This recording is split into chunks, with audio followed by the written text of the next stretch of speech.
It's Tuesday, November 18th, 2025, and these are the NewsJoint's top stories. There's a ton to run down today on this Tuesday news day, so let's start with the national headlines. Have you heard that President Trump wants to give out dividend tariff checks? Yeah, we could be getting more money in our pockets amid high prices. So the deal is this. Do you remember the stimulus checks from COVID? Well, they'll be similar to that, except this time around, Trump says that we need them because of high prices at the grocery store. And with America flirting with $10 for a pound of beef, I think he's absolutely right. We need some love. Absolutely.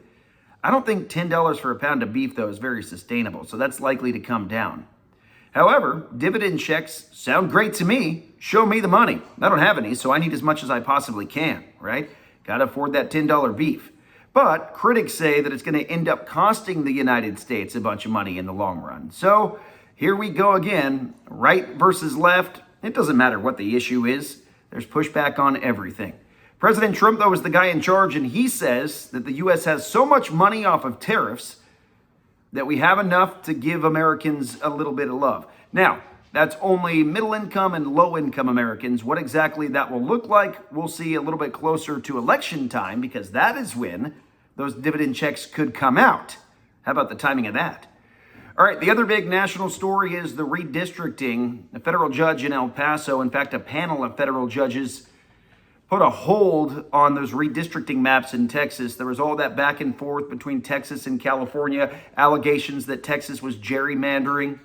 Well, now those maps are on hold. Ken Paxton, though, the Attorney General of Texas, already says that he's appealing. So, again, here we go again, rinse and repeat.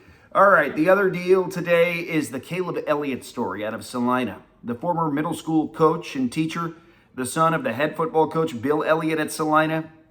There was a press conference earlier. I was monitoring that. Salina police, man, they have dotted all their I's and crossed their T's. It may have taken forever, but they say now that there were about 38 victims here. That's wild. And now all of the charges have been handed over to federal investigators. Caleb Elliott's in some trouble, isn't he?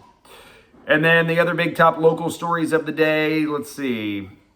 Oh, Ken Paxton, another thing out of the AG's office today. Ken Paxton says that he's investigating the U.S. Tennis Association for potentially violating Texas law by allowing men in women's sports.